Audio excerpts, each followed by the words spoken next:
కిసాన్ వాణి.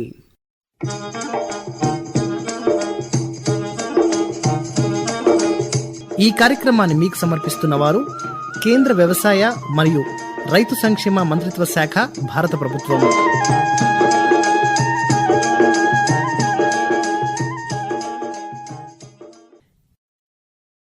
రైతు సోదరులకు నమస్కారం. ఈనాటి కిసాన్ వాణి కార్యక్రమానికి స్వాగతం. ఈనాటి కిసాన్ వాణి కార్యక్రమంలో ముందుగా వినండి, పండ్లు మరియు కూరగాయల పోషక విలువలు మరియు విలువ జోడింపు గురించి ప్రొఫెసర్ జయశంకర్, తెలంగాణ వ్యవసాయ విశ్వవిద్యాలయ ఆహార విజ్ఞాన శాస్త్ర మరియు సాంకేతిక కళాశాల రుద్రూరు ఆహార సాంకేతిక విభాగ సహాయ ఆచార్యులు డాక్టర్ పి శ్రీలత గారు అందించిన వివరాలు.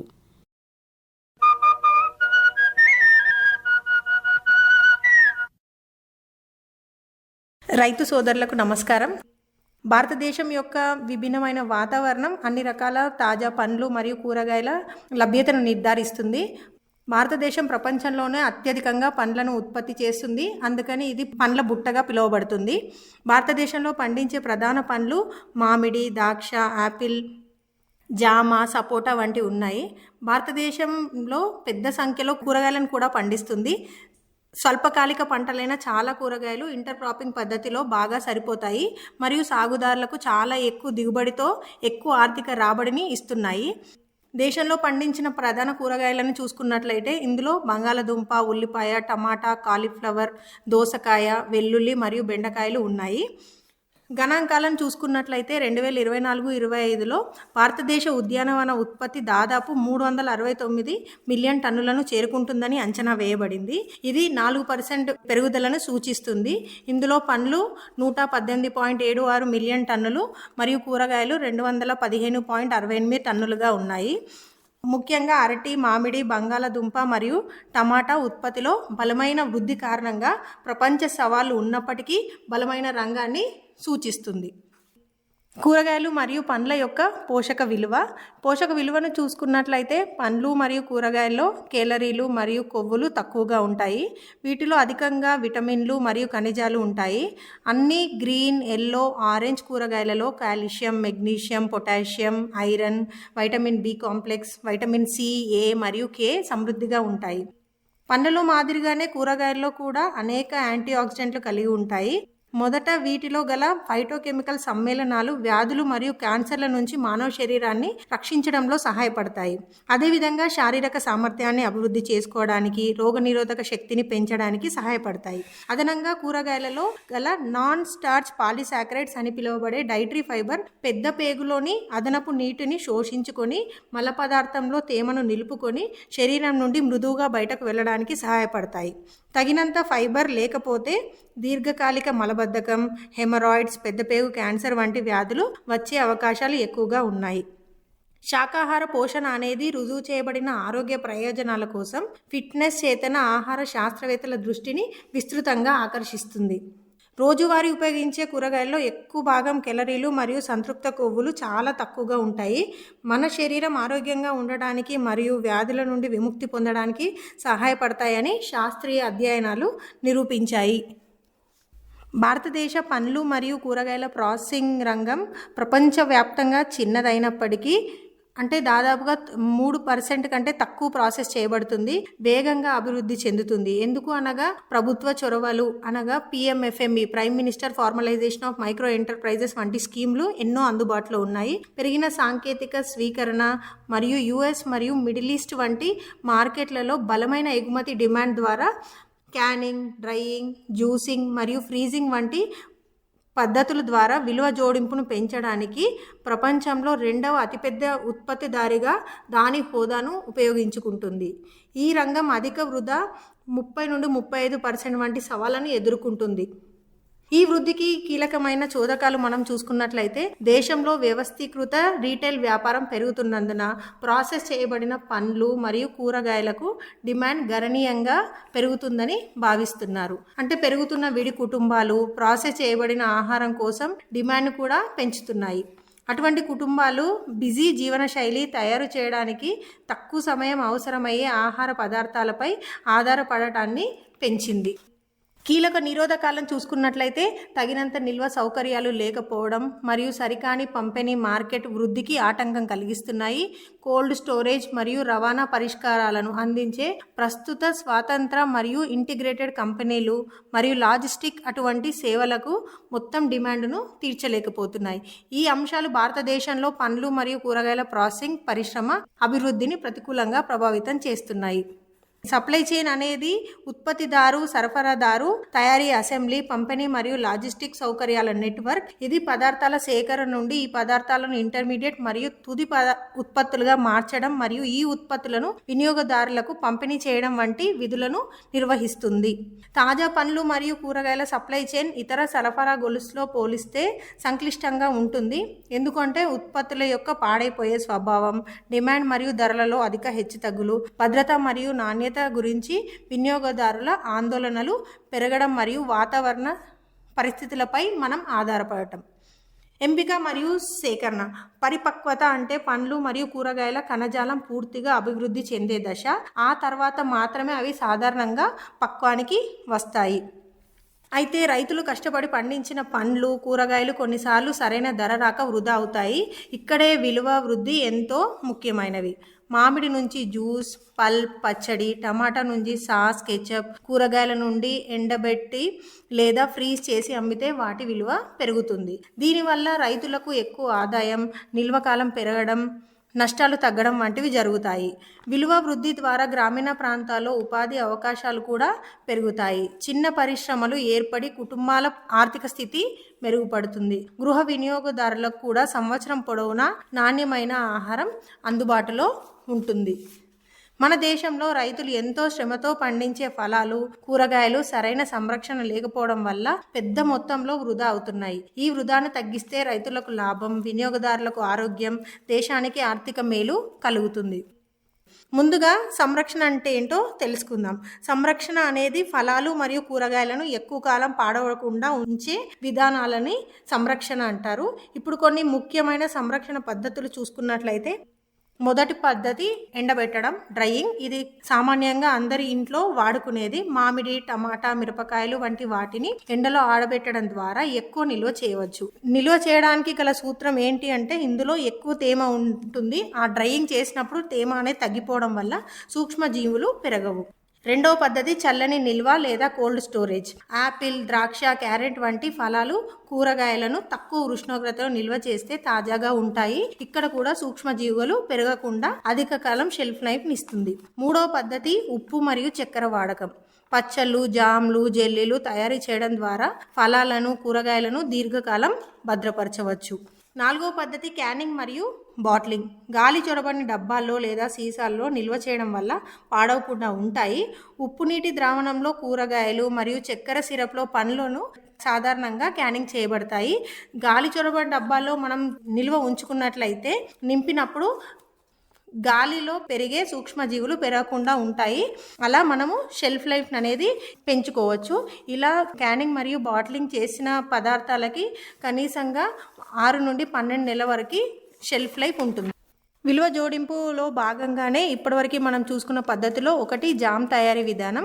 ఈ జామ్ తయారీ విధానం గురించి మనం తెలుసుకుందాము. జామ్ తయారీ యొక్క ముఖ్య సూత్రం ఏంటి అంటే, ఎక్కడైతే చక్కెర 50% కంటే ఎక్కువ ఉంటుందో అక్కడ ఎక్కువ నిల్వ ఉండబడుతుంది. ఎందుకు అంటే ఈ చక్కెర సూక్ష్మజీవులను పెరగకుండా ఆపుతుంది.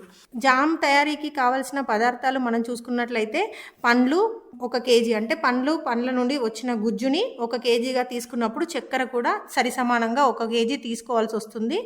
నిమ్మరసం 1 టీ స్పూన్. ఇక పండ్లని సెలెక్ట్ చేసుకునేటప్పుడు మనం ముఖ్యంగా యాపిల్, నారింజ, ఇంకా గ్రేప్స్ వంటివి సెలెక్ట్ చేసుకోవాల్సి ఉంటుంది. ఎందుకు అంటే ఇందులో ఎక్కువ పెక్టిన్ ఉంటుంది. పెక్టిన్ అనేది మనకి జామ్ సెటిల్ అవ్వడానికి ఎంతో సహాయపడుతుంది. తయారీ విధానం చూసుకున్నట్లయితే, మొదటగా పండ్లను శుభ్రంగా కడిగి తొక్క తీసి చిన్న చిన్న ముక్కలుగా కట్ చేసుకోవాలి. ఈ ముక్కలను ఒక మిక్సీలో వేసి గుజ్జులా చేసుకోవాలి. ఈ గుజ్జును ఒక మందపాటి గిన్నెలో వేసి సన్నని మంటపై ఉడికించాలి. ఈ మిశ్రమంలో చక్కెర వేసి బాగా కలుపుతూ ఉండాలి. ఈ మిశ్రమం మెల్లగా చిక్కగా మారే వరకు కలుపుతూ ఉండాలి. చివరగా నిమ్మరసం వేసి 2-3 నిమిషాలు ఉడికించాలి. మిశ్రమం చిక్కగా మారి ప్యాన్ నుండి విడిపోతే మంటను ఆర్పాలి. ఆ తర్వాత కడిగి ఆరబెట్టిన గాజు సీసాలో భద్రపరుచుకోవాలి.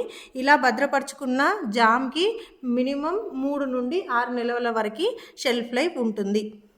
ఇప్పటివరకు నేను చెప్పిన సూచనలను పాటిస్తూ మంచి ఆదాయాన్ని అందుకుంటారని ఆశిస్తూ ధన్యవాదాలు.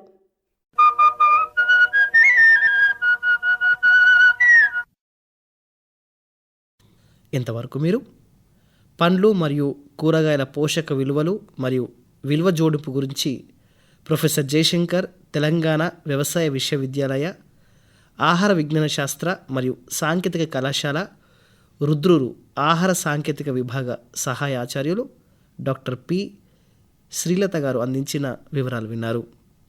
కార్యక్రమంలో ఇప్పుడు కొన్ని ప్రకటనలు వింటారు.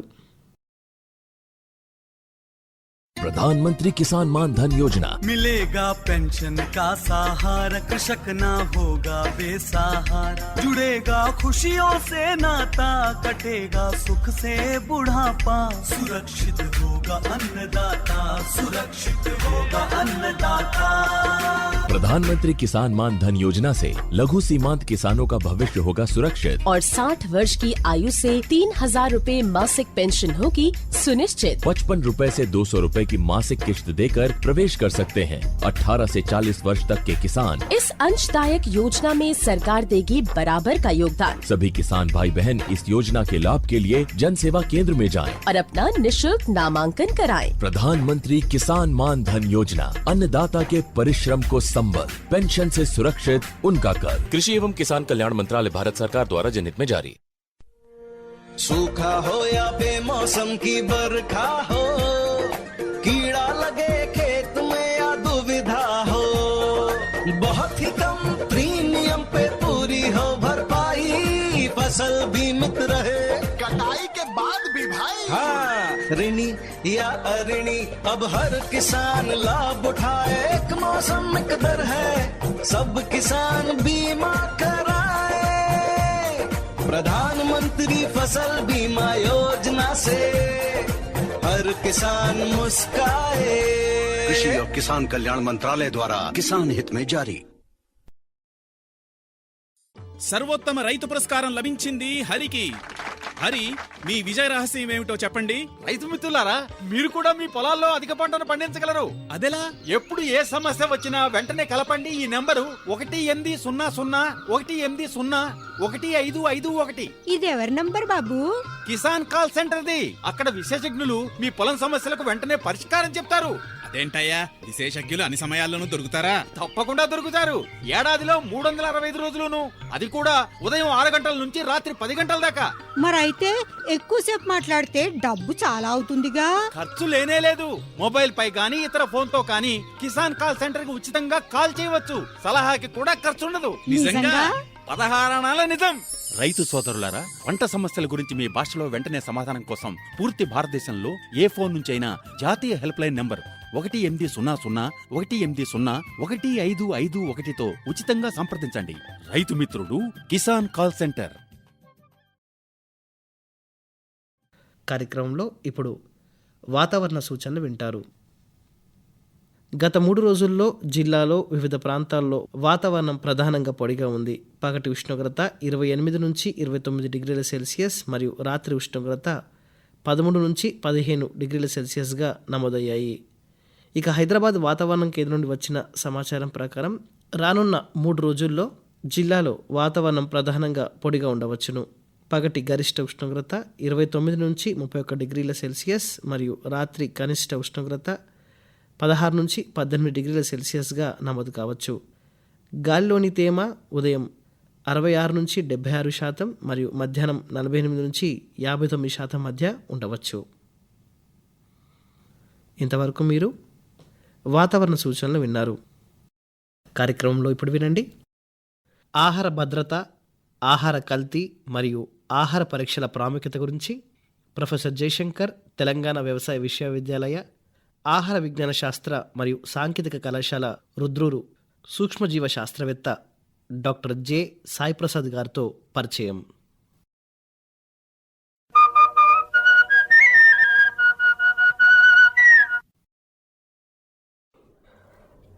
రైతు సోదరులకు నమస్కారం. ఈరోజు మన కిసాన్ వాణి ప్రొఫెసర్ జయశంకర్ తెలంగాణ వ్యవసాయ కళాశాల ఆహార విజ్ఞాన శాస్త్ర మరియు సాంకేతిక కళాశాల రుద్రులో ఉంది. ఇక్కడ మనతో పాటు సూక్ష్మజీవ శాస్త్రవేత్త డాక్టర్ జె సాయి ప్రసాద్ గారు ఉన్నారు. మరి వారిని అడిగి ఈరోజు ఆహార భద్రత, ఆహార కల్తీ మరియు ఆహార పరీక్షల ప్రాముఖ్యత గురించి కొన్ని విషయాలు అడిగి తెలుసుకుందాం. నమస్కారం అండి సాయి ప్రసాద్ గారు. అందరికీ నమస్కారము. సాయి ప్రసాద్ గారు, రోజు మనం తినే ఆహారం ఇప్పుడు మనము పత్రికల్లో అదేవిధంగా వార్తల్లో చూస్తున్నాము కల్తీ జరుగుతుందని. మరి అసలు ఈ ఆహార కల్తీ అంటే ఏంటండి? దీని మీద కొన్ని వివరాలు తెలియజేయండి. ఆహారం నాణ్యత లేని హానికరమైన పదార్థాలను ఉద్దేశపూర్వకంగా కలపడం వల్ల మనకి చాలా రకాలుగా ఆహారం కల్తీ జరుగుతుంది. ఎక్కువగా లాభం కోసం చేయబడే ప్రమాదకరమైన చర్య. సో మన రోజువారీ జీవితంలో కనిపించే కొన్ని ఉదాహరణల గురించి చెప్పుకుంటే, పాలల్లో నీరు, డిటర్జెంట్ లేదా యూరియా కలపడం జరుగుతుంది. అదేవిధంగా పసుపు, కారం వంటి మసాలాల్లో కూడా కృత్రిమ రంగులు కూడా మనం ఈ రోజుల్లో బయట చూడడం జరుగుతుంది. వంట నూనెలో తక్కువ నాణ్యత నూనెలు కలపడం ఇంకో రకమైన కల్తీ. మరియు అదేవిధంగా చక్కెరలో చాక్ పౌడర్ పొడిని కూడా కలపడం జరుగుతుంది.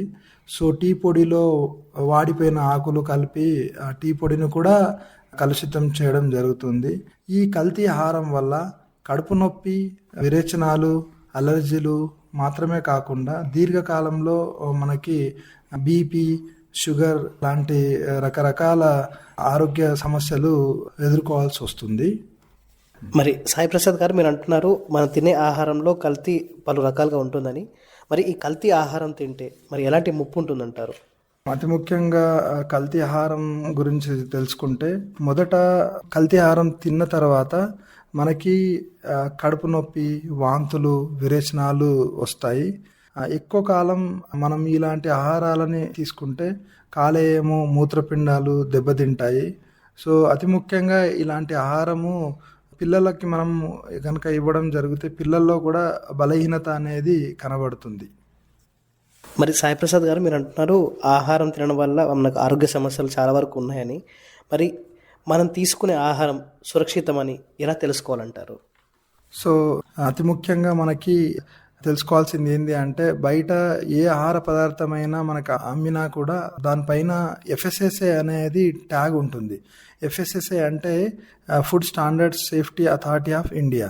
సో ఆ FSSAI ఒక నంబర్ అనేది కంపల్సరీగా మనకి ప్రతి ఆహార పదార్థం పైన ఉంటుంది.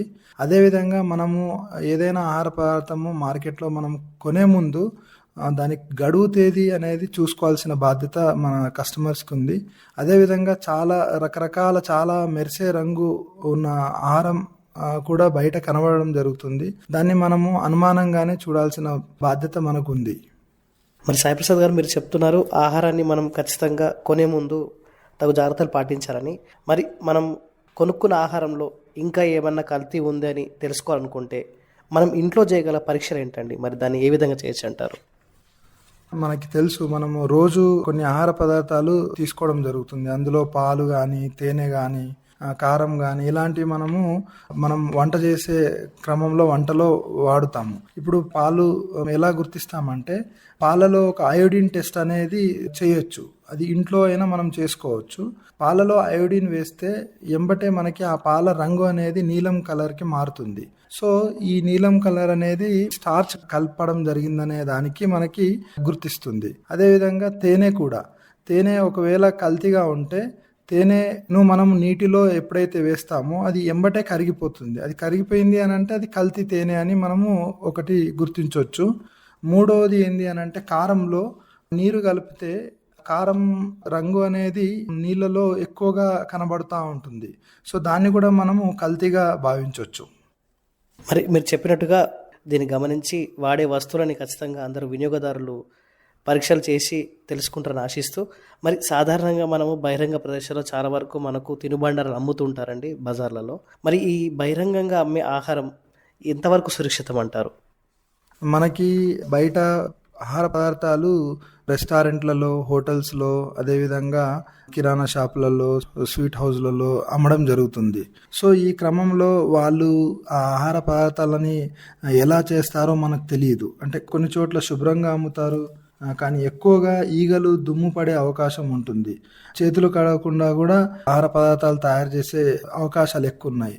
సో ఎక్కువ మట్టుకి మనము బయట అమ్మే ఆహార పదార్థాలను మనము తగ్గించి మన పిల్లలకు కూడా మంచి ఆహార పదార్థాలని ఫ్రెష్గా తాజాగా ఇంట్లో చేసిన ఆహార పదార్థాలని ఇవ్వడము చాలా మంచిది. అది కూడా ఆరోగ్యానికి మంచిది.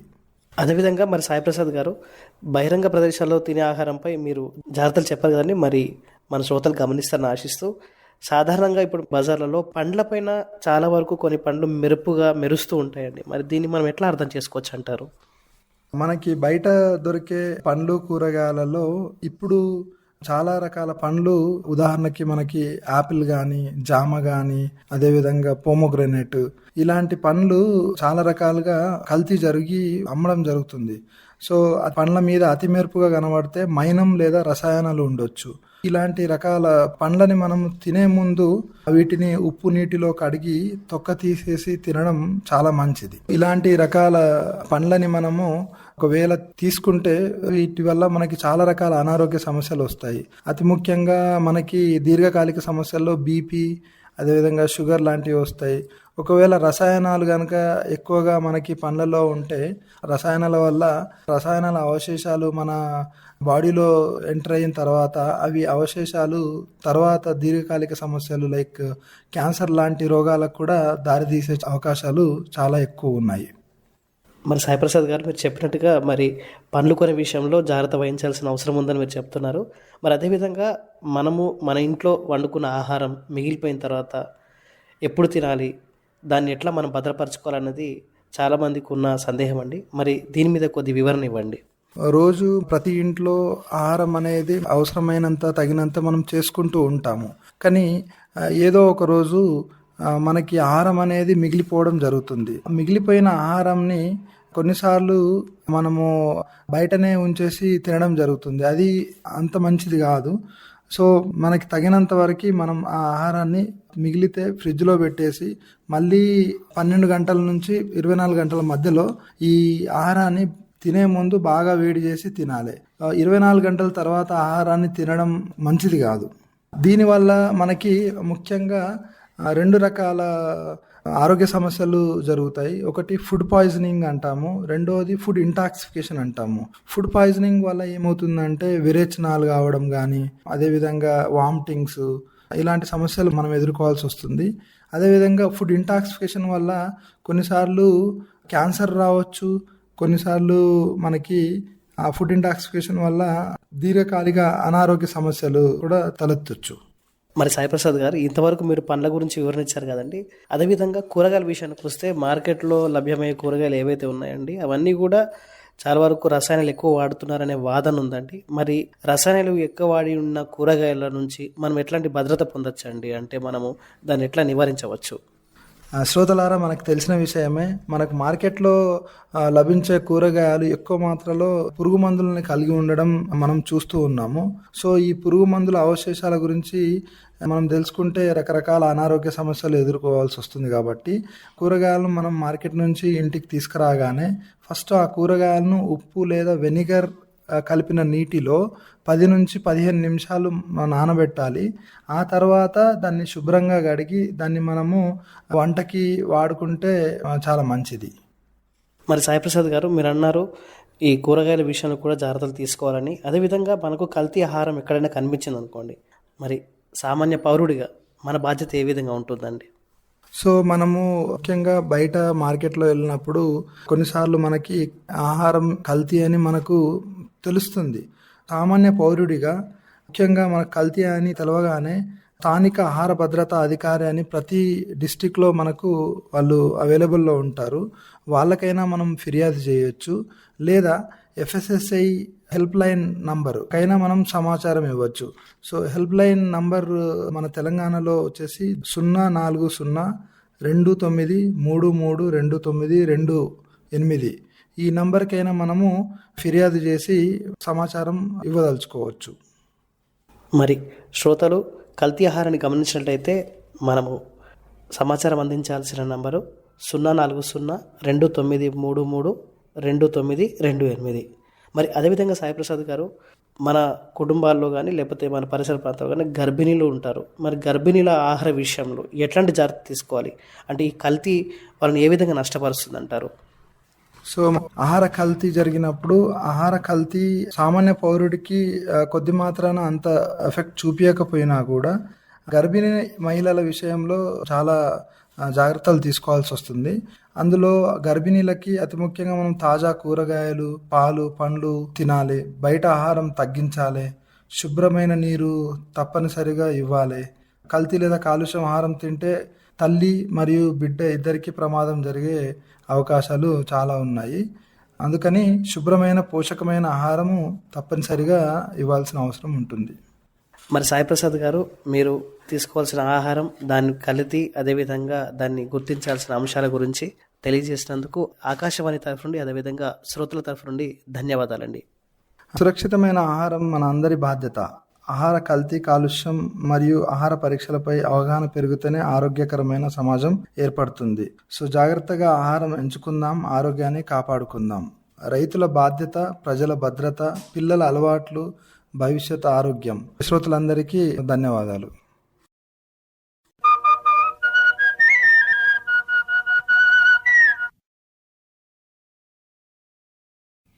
ఇంతవరకు మీరు ఆహార భద్రత, ఆహార కల్తీ మరియు ఆహార పరీక్షల ప్రాముఖ్యత గురించి ప్రొఫెసర్ జయశంకర్, తెలంగాణ వ్యవసాయ విశ్వవిద్యాలయ ఆహార విజ్ఞాన శాస్త్ర మరియు సాంకేతిక కళాశాల రుద్రూరు సూక్ష్మజీవ శాస్త్రవేత్త డాక్టర్ జె సాయిప్రసాద్ గారితో పరిచయ కార్యక్రమం విన్నారు. కార్యక్రమంలో ఇప్పుడు ఒక పాట వింటారు. చెట్టులో నా స్నేహం ఉంది, చెట్టులో నా ప్రేమ ఉంది, చెట్టులో నా ప్రాణం ఉంది, చెట్టులో నా దానం ఉంది. తెలుసుకొని చెలిమి చేస్తే బ్రతుకు నీకు అందిస్తుంది. తెలుసుకొని చెలిమి చేస్తే బ్రతుకు నీకు అందిస్తుంది. కంటికింపుగా కనిపిస్తుంది, గాలి ద్వారా గమనిస్తుంది. రంగురంగుల పువ్వులనిచ్చి, కమ్మనైన వాసనలిచ్చి, నీరసంతో నీవు ఉంటే నీడలాగా నీతో ఉంది. నీరసంతో నీవు ఉంటే నీడలాగా నీతో ఉంది. తీయ తీయని పల్లనిస్తూ, జియ్య జియ్య గాలినిస్తూ, వంట కోసం కట్టెలనిచ్చి, ఇంటి కోసం కిటికీలిచ్చి, పంట నీరు కావాలంటే వానలాగా నీతో ఉంది. పంట నీరు కావాలంటే వానలాగా నీతో ఉంది. తనకు తానే పోషణ చేస్తూ పరుల సేవల ధ్యాస నుంచి, పశువు పక్షుల పాలన చేస్తూ, కీటకాలకు కీడు చేయక, శత్రువేవాడైనా గాని చేతనైనా సేవ చేస్తది. శత్రువేవాడైనా గాని చేతనైనా సేవ చేస్తది. ఎట్ల నీలో ప్రాణమున్నదో చెట్ల కూడా జీవమున్నది. నిన్ను నరికితే ఎంత బాధనో చెట్టంతా బాధపడుతుంది. నువ్వు కాలి బూడిదైతే చెట్టు కాలి బొగ్గునిస్తుంది. నువ్వు కాలి బూడిదైతే చెట్టు కాలి బొగ్గునిస్తుంది. అన్యపుణ్య మెరుగని చెట్లను అక్రమంగా నరకవద్దు. అక్రమంగా నరికి వేస్తే అడ్డు నిలిచి ఎదురించాలి. మనిషి మంచి తెలియాలంటే వృక్ష జాతిని రక్షించాలి. మనిషి మంచి తెలియాలంటే వృక్ష జాతిని రక్షించాలి. చెట్టులో నా స్నేహం ఉంది, చెట్టులో నా ప్రేమ ఉంది, చెట్టులో నా ప్రాణం ఉంది, చెట్టులో నా దానం ఉంది. తెలుసుకొని చెలిమి చేస్తే బ్రతుకు నీకు అందిస్తుంది. తెలుసుకొని చెలిమి చేస్తే బ్రతుకు నీకు అందిస్తుంది. మీరు విన్న ఆ పాటతో ఈనాటి కిసాన్ వాణి కార్యక్రమం సమాప్తం.